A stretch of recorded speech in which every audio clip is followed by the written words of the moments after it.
young men in such a violent and terrible way. I think it strikes a chord with anybody.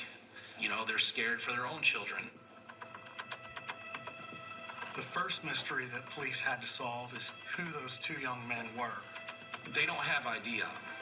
They don't have a driver's license. They don't have a name tag.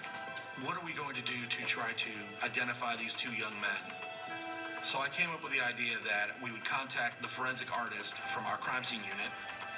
We took photos of their faces and gave them to her, and she was able to do a rendering of both young men. And we used those on all of the news channels in the Louisville area to try to get some way of identifying these children. Louisville Metro Police released sketches of the boys late last night. We were lucky because an assistant principal at Olmsted Middle School recognized the two boys from the renderings. That was a huge break. Whatever happened here is not a reflection of who those young men were. 16-year-old Maurice Gordon and his younger half-brother, 14-year-old Larry Ordway. They're brothers. They had the same mother but different fathers. They grew up together, went to school together, inseparable. It was a nightmare because they died hugging each other. So awful. It was awful. I didn't know what to do. I didn't know what to say.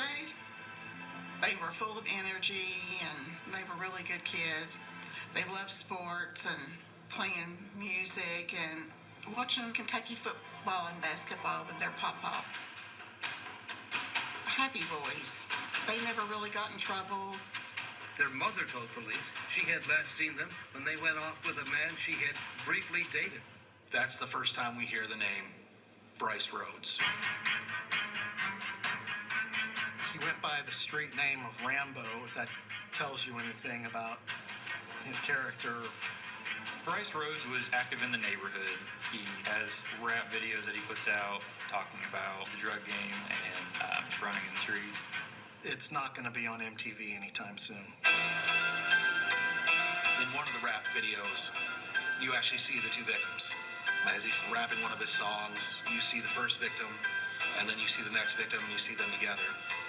Get money and murder. Get money and murder. When I watched those videos, it made me sick. I had no idea that Reese and Larry was running around with him and doing those things because that wasn't them. He had them hooked. He was significantly older than any of the young men that he surrounded himself with, and that was because he needed people he could get to follow his orders and people that he could manipulate and talk into doing things. The fact that Rambo came into their life and gave them things, you know, food, shoes, other things, took them out, they're enamored by this man. And when you're enamored by somebody, you tend to do things that you would not normally do in your own life.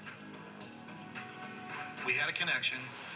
We had a possibility of a suspect, but we didn't have anything to kind of sort of wrap it together to understand why this gruesome thing happened.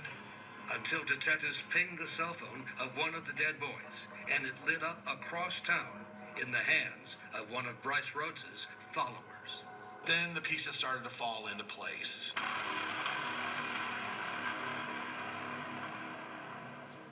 What a